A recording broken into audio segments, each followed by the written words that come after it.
Assalamualaikum warahmatullahi wabarakatuh.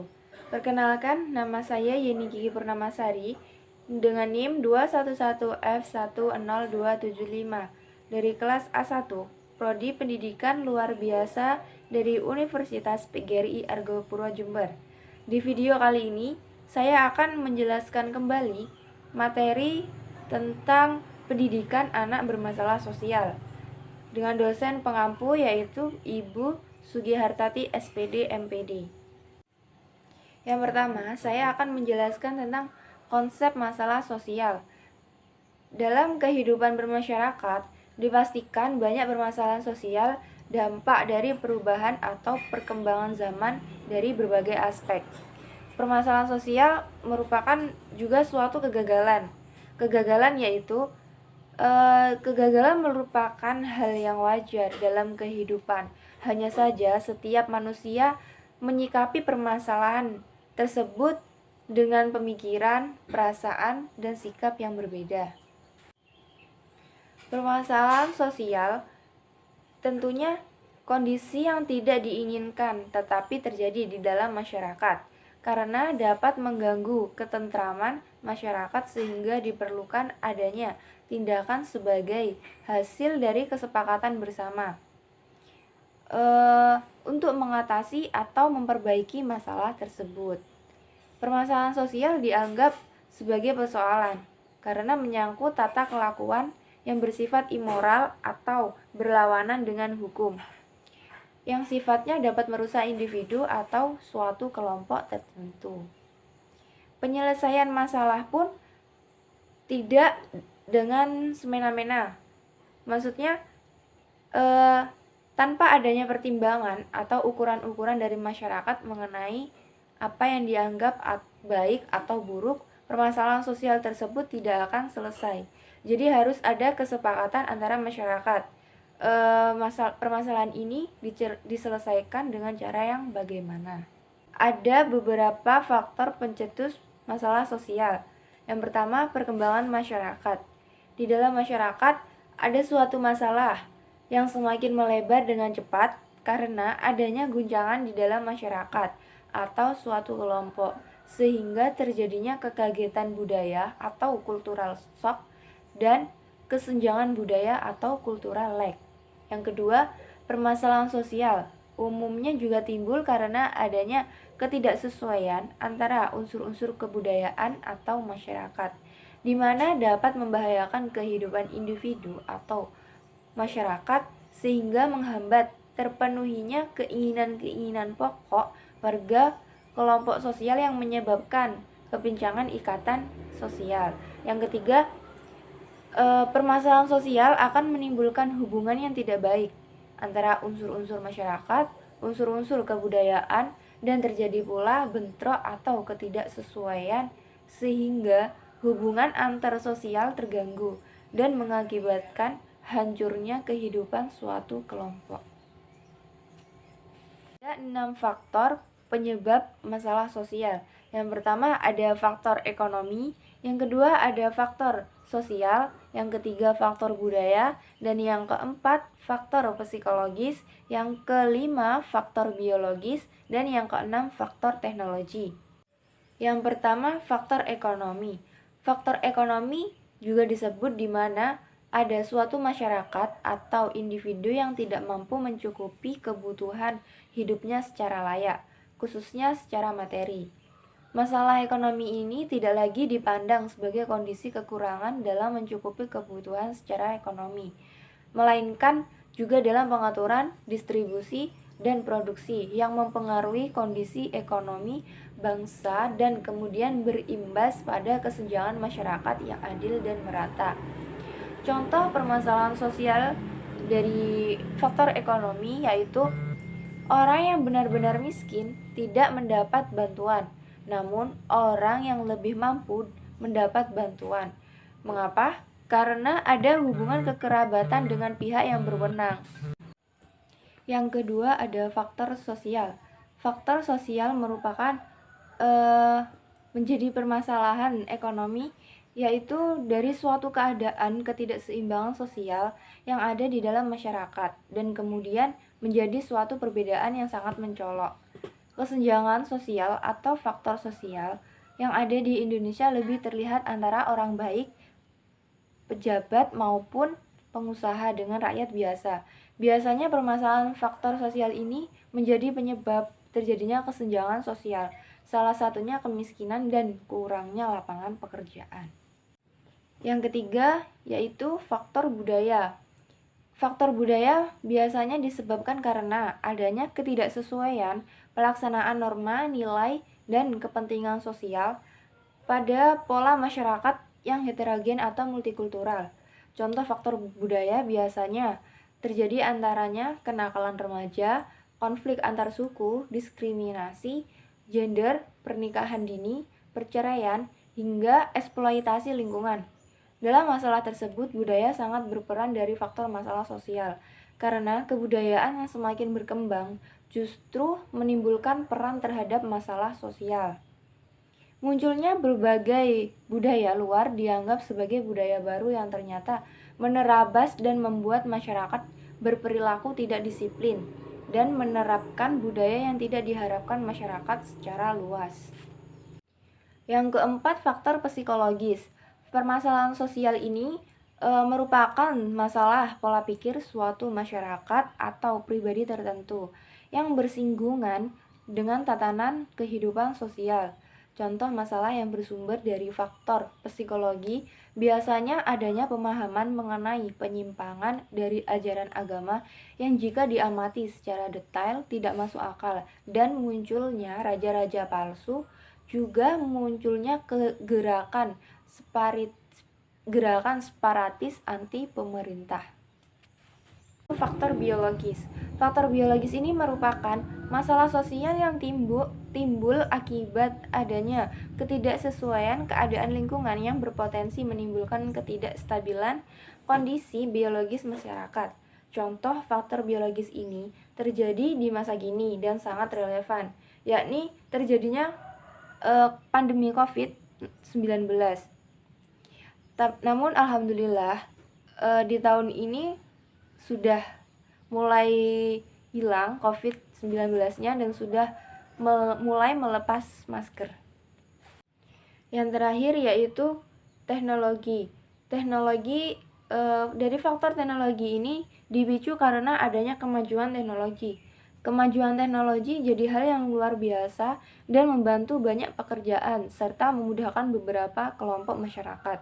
Akan tetapi tak serta-merta teknologi menguntungkan untuk semua pihak. Kemudahan teknologi ternyata bisa juga memicu adanya permasalahan sosial, terutama bagi orang yang hidupnya bergantung dengan hal-hal yang bersifat manual atau ketinggalan zaman. Contoh yang paling dekat saat ini adalah kemudahan memesan makanan atau bepergian menggunakan ojek online. Bagi masyarakat luas dan juga yang bekerja di perusahaan ojek online, tentu akan dimudahkan dengan adanya teknologi ini. Akan tetapi hal ini jadi masalah bagi orang yang berprofesi menarik becak, ojek pangkalan, dan juga penjual makanan yang tidak bisa menggunakan teknologi, karena penjualannya akan lebih sepi dibandingkan dengan yang lain. Ada beberapa akibat dari permasalahan sosial. Yang pertama, anak penyandang masalah sosial adalah anak yang karena suatu hambatan, kesulitan, atau gangguan sehingga tidak dapat terpenuhi kebutuhan hidupnya atau jasmani, rohani, dan sosial secara memadai dan wajar.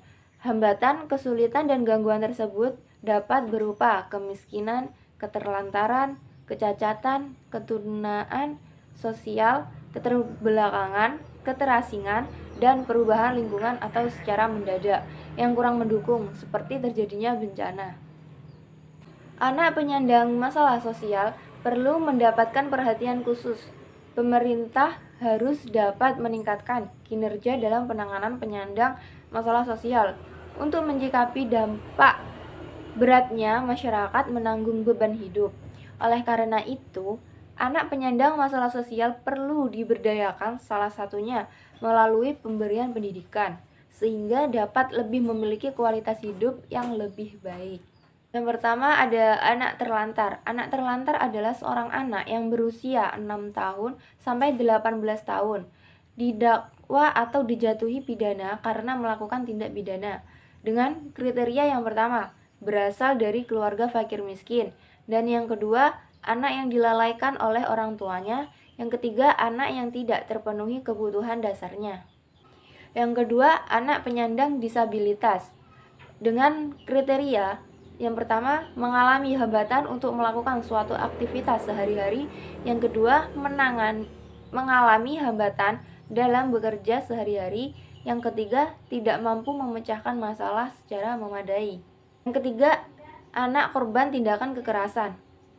Kekerasan terhadap anak merupakan tindakan kekerasan yang secara fisik, seksual, penganiayaan emosional, atau pengabaian terhadap anak.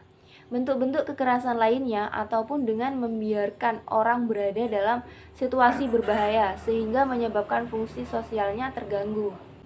Yang keempat, anak yang berhadapan dengan hukum. Anak yang berhadapan dengan hukum atau ABH mesti mendapat perlindungan khusus. Kepentingan terbaik bagi anak patut dihayati sebagai kepentingan terbaik bagi kelangsungan hidup umat manusia. Anak yang berhadapan dengan hukum adalah orang yang telah lewat berumur 12 tahun tetapi belum mencapai umur 18 tahun, meliputi anak yang disangka, didakwa atau dijatuhi tindak pidana karena melakukan tindak pidana. Yang kelima, anak yang memerlukan perlindungan khusus. Anak yang membutuhkan perlindungan khusus adalah anak dalam situasi darurat, anak yang berhadapan dengan hukum, anak yang kelompok minoritas dan terisolasi dan tereksploitasi, mencakup eksploitasi ekonomi dan atau seksual anak yang diperdagangkan, anak yang menjadi korban penyalahgunaan narkotika, alkohol, dan nafsa. Kesimpulan dari anak penyandang masalah sosial ini yaitu penyebab anak penyandang masalah sosial sangat berpengaruh terhadap perkembangan anak yang bersangkutan. Mengapa? Karena tentunya hal tersebut memerlukan peranan dan keseluruhan dimulai dari keluarga, lingkungan, pemerintah. Karena kita sebagai manusia hanya bisa meminimalisir hal sedemikian rupa dengan ilmu ataupun materi, menjadi manusia terbaik dan saling membantu satu sama lain. Di sini saya akan membahas tentang anak-anak penyandang masalah sosial atau penyalahgunaan narkoba dan narkotika. Ada 3 hal yang akan saya jelaskan. Yang pertama ada pengertian narkoba dan psikotropika. Yang kedua, faktor penyebab penyalahgunaan narkoba dan psikotropika. Yang ketiga, alasan penyalahgunaan narkoba dan psikotropika.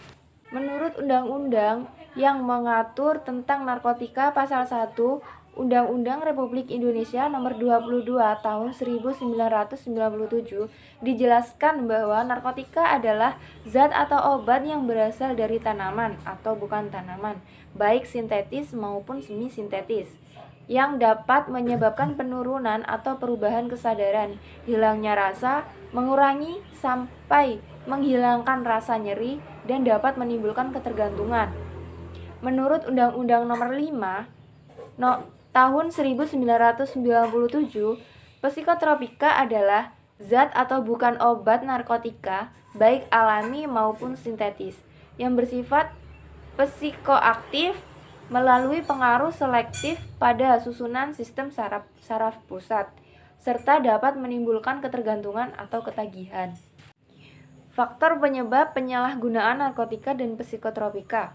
Yang pertama dari faktor kepribadian. Beberapa hal yang termasuk dalam faktor pribadi adalah genetik, biologis, personal, kesehatan, dan gaya hidup yang memiliki pengaruh dalam menentukan seorang remaja terjerumus dalam penyalahgunaan narkoba. Kurangnya pengendalian diri, orang yang coba-coba menyalahgunakan narkoba biasanya memiliki sedikit pengetahuan tentang narkoba, bahaya yang ditimbulkan, serta aturan hukum yang melarang penyalahgunaan narkoba. konflik individu atau emosi yang belum stabil, orang yang mengalami konflik atau akan mengalami frustasi. Bagi individu yang tidak bisa dalam menghadapi penyelesaian masalah cenderung menggunakan narkoba karena berpikir keliru bahwa cemas yang ditimbulkan konflik individu tersebut dapat dikurangi dengan mengkonsumsi narkoba.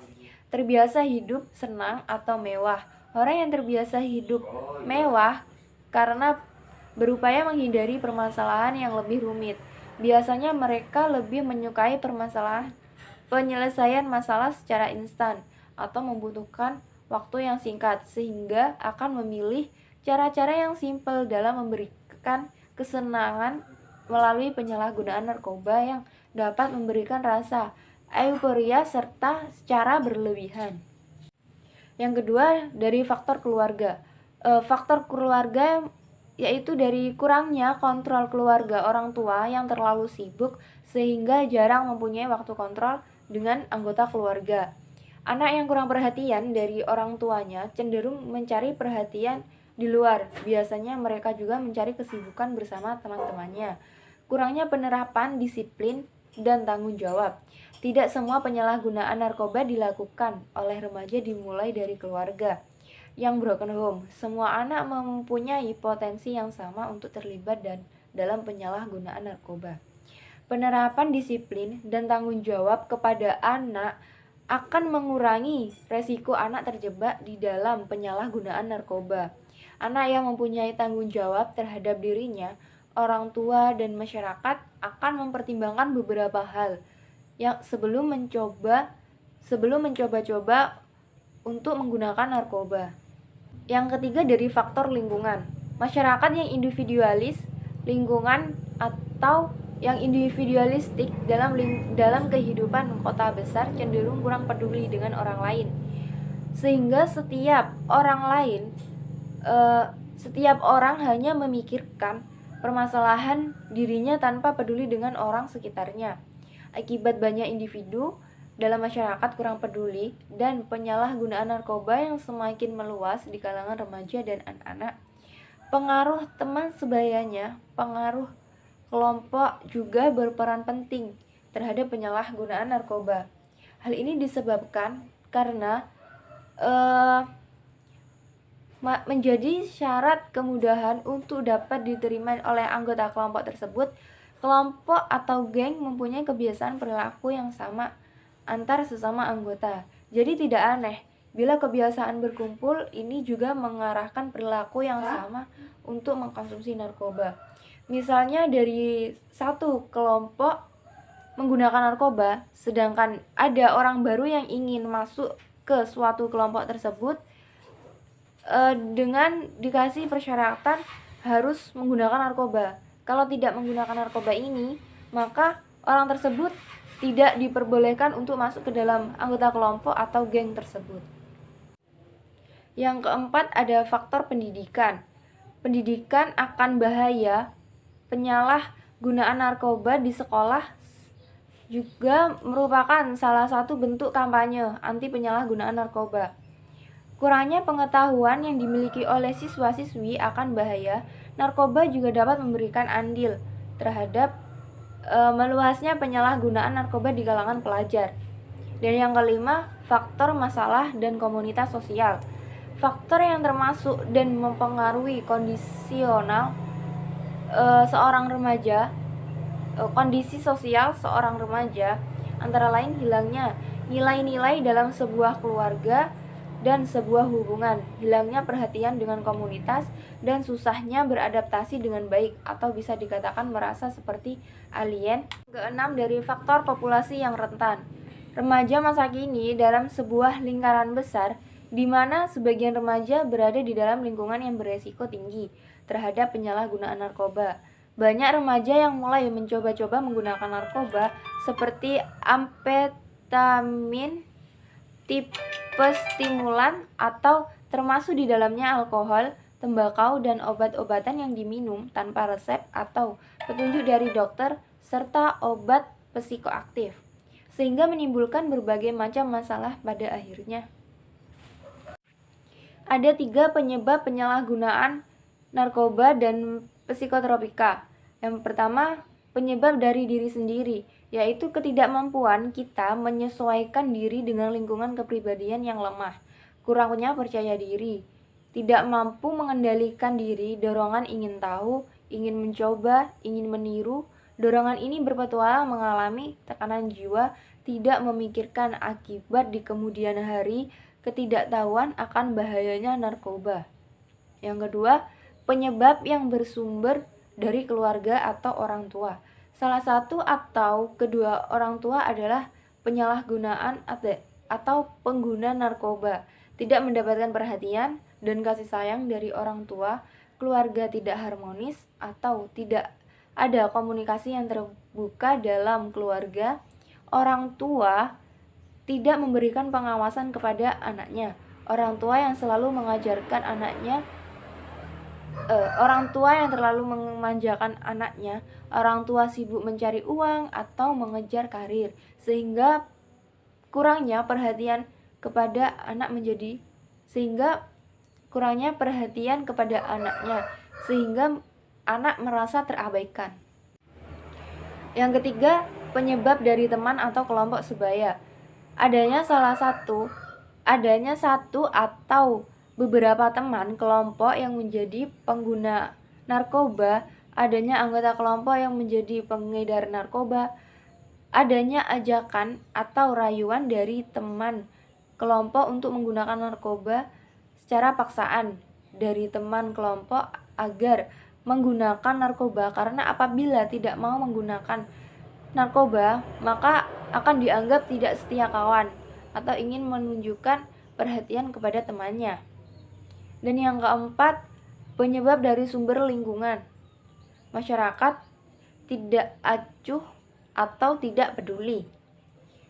Longgarnya pengawasan sosial, masyarakat sulit mencari pekerjaan, penegakan hukum lemah, banyaknya pelanggaran hukum, kemiskinan dan pengangguran yang tinggi, menurunnya moralitas masyarakat, banyaknya pengedar narkoba yang mencari konsumen, banyaknya pengguna narkoba di sekitar tempat tinggal. Permasalahan sosial lainnya yaitu anak penyakit yang berpenyakit khusus atau TBC, kusta, dan sebagainya. Mungkin saya akan menjelaskan secara singkat apa itu TBC, apa itu kusta. TBC merupakan kepanjangan dari TBC, yaitu tuberkulosis, yang berarti penyakit menular terbesar di dunia setelah HIV. Penyakit TBC dapat disebabkan adanya hasil dari bakteri Mycobacterium tuberculosis. Penyakit ini dapat menyerang bagian tubuh manapun, namun TBC yang paling umum menyerang paru-paru. Gejala penyakit TBC yang perlu diwaspadai. Seseorang yang mengalami penyakit TBC memiliki beberapa gejala awal yang umum terjadi. Menurut Pusat Pengendalian dan Pencegahan Penyakit di Amerika Serikat, mengatakan bahwa penularan TBC lewat udara saat penderita TBC aktif mengeluarkan bakteri saat bersin, batuk, atau berteriak. Penyakit TBC ini penyebabnya bisa jadi dari perokok aktif. Yang kedua, seseorang yang sering kecanduan mengkonsumsi alkohol. Yang ketiga, petugas medis yang sering berhubungan dengan penderita TBC. Yang keempat, tinggal di lingkungan yang padat dan kumuh. Yang kelima, penderita penyakit ginjal stadium lanjut. Yang keenam, seseorang yang memiliki sistem kekebalan tubuh lemah seperti penderita AIDS, kanker, dan diabetes. Yang ketujuh, kekurangan makanan bergizi. Yang kedelapan, anak-anak dan lansia. Yang kesembilan, seseorang yang menggunakan nafsah. Selanjutnya, pengertian kusta. Kusta adalah penyakit infeksi Mycobacterium pada manusia yang kronik progresif. Mula-mula menyerang susunan saraf tepi. Mycobacterium leprae adalah hasil obligat intraseluler yang terutama berkembang biak di dalam sel saraf, dan makrofag kulit. Dapat ditemukan di dalam tanah, air, udara, dan pada manusia terdapat pada permukaan kulit, rongga hidung, dan tenggorokan. Kriteria identifikasi, ada 5 sifat khas Mycobacterium lepra. Yang pertama, Mycobacterium lepra merupakan parasit intraseluler obligat yang tidak dapat dibiarkan secara in vitro pada media buatan walaupun dapat diinokulasi pada binatang percobaan. Yang kedua, sifat tahan asam Mycobacterium lepra dapat diekstraksi oleh piridin. Yang ketiga, Mycobacterium lepra merupakan susunan Mycobacterium yang mengoksidasi D-dopa atau D-dihidroksiphenilalanin. Yang keempat, Mycobacterium lepra adalah satu-satunya spesies Mycobacterium yang menginvasi dan tumbuh dalam saraf perifer. Yang kelima, ekstrak terlarut dan preparat. Mycobacterium lepra mengandung komponen antigenik stabil dengan aktivitas imunologis yang khas, yaitu uji kulit positif pada penderita tuberkuloid dan negatif pada penderita lepromatosa. Ada tiga proses dalam penularan penyakit kusta.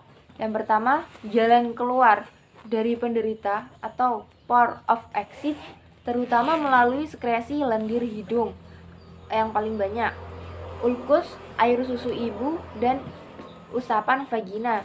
Yang kedua, pintu masuk kuman atau port of entry.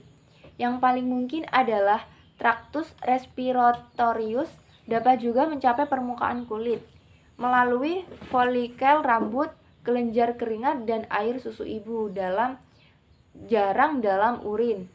Cara penularannya sendiri yaitu melalui yang pertama, kontak langsung antar kulit yang lama dan erat.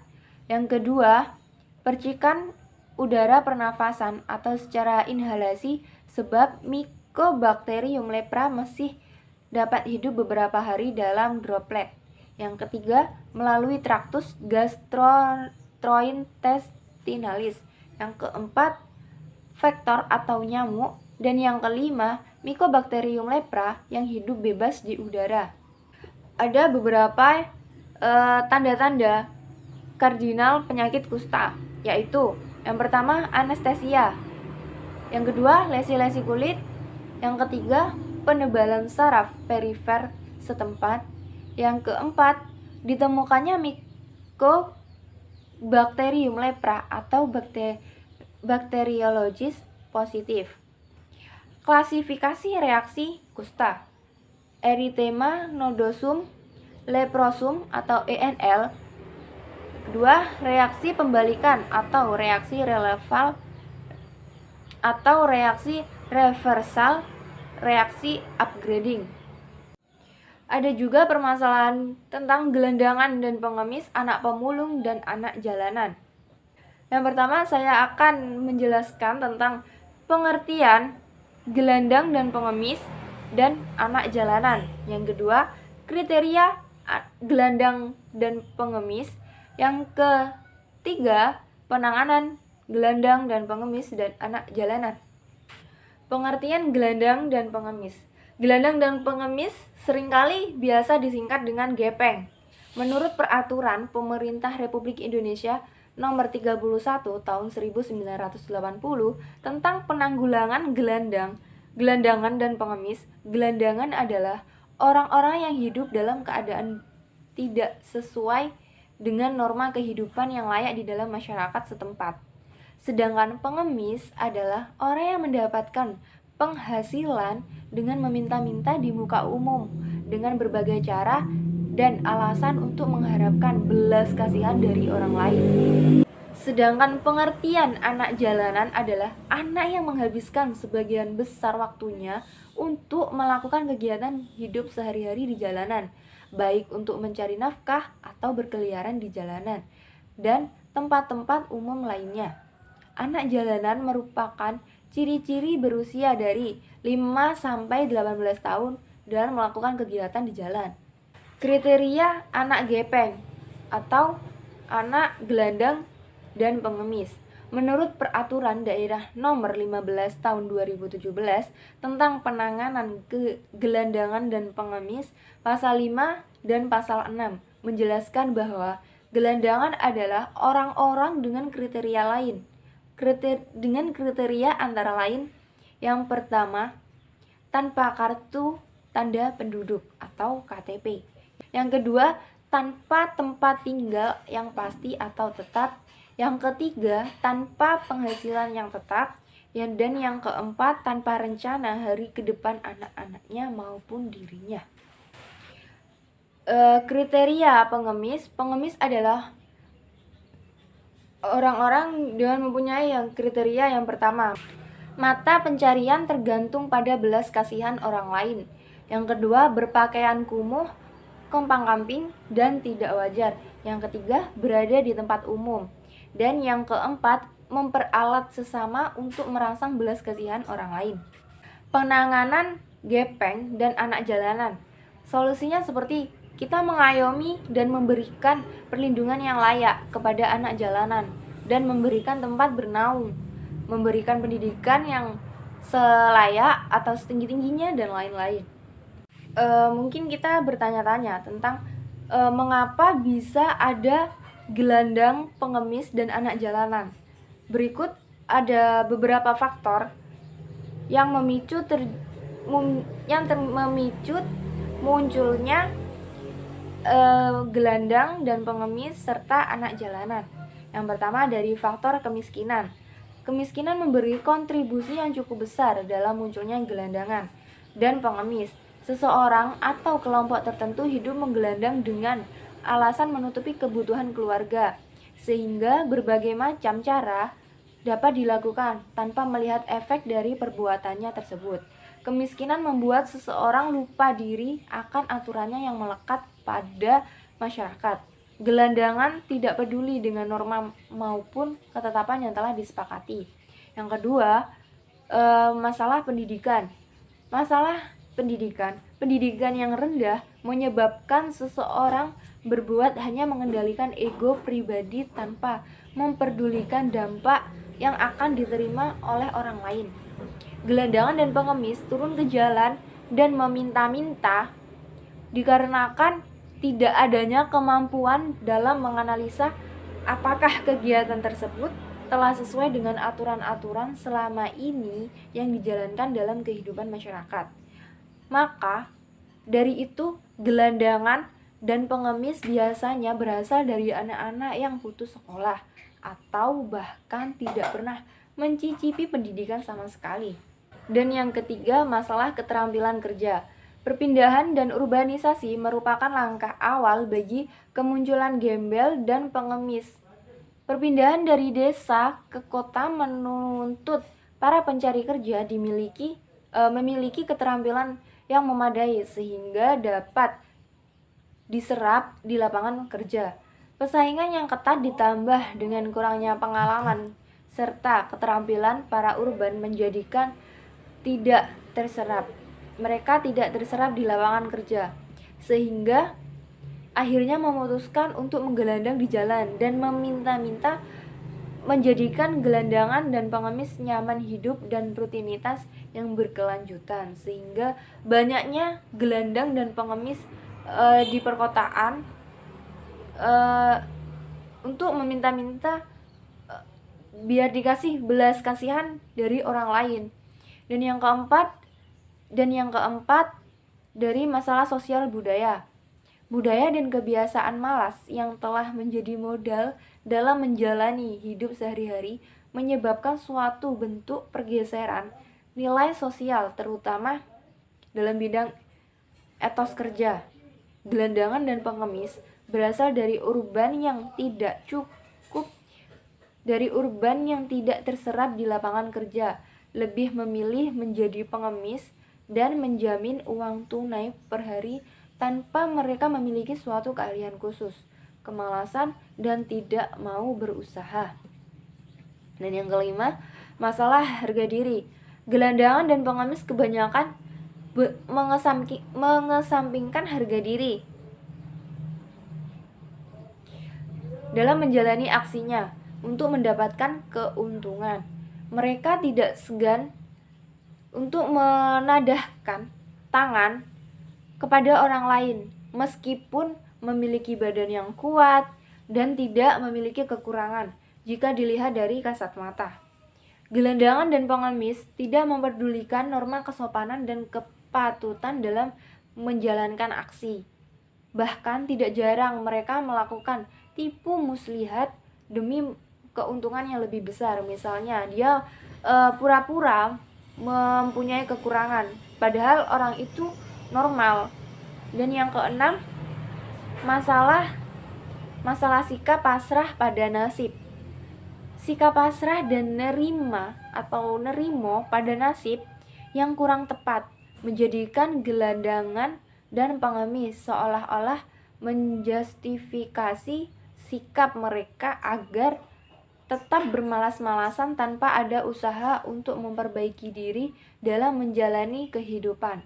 Sikap malas menjadikan gelandangan dan pengemis meneruskan kegiatan meminta-minta dibandingkan dengan melakukan inovasi, namun tetap mendapatkan cash money yang cukup banyak.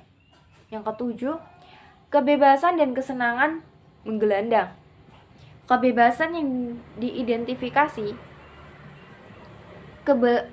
kebebasan yang dijadikan idealisme atau meskipun hanya mitos yang tidak harus dilestarikan, membuat sejumlah gelandangan dan pengemis enggan melakukan pola pikir dan pola perilaku dalam kehidupan sehari-hari.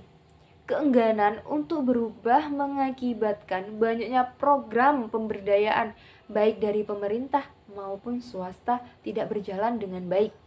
Gelandangan dan pengemis lebih memilih hidup bebas dengan alasan berpendapatan akan lebih banyak didapatkan dibandingkan harus ikut pemberdayaan dan berbagai program maupun penyuluhan yang dilakukan. Mungkin hanya itu saja yang bisa saya sampaikan. Kurang lebihnya mohon maaf. Cukup sekian dari saya. Wassalamualaikum warahmatullahi wabarakatuh.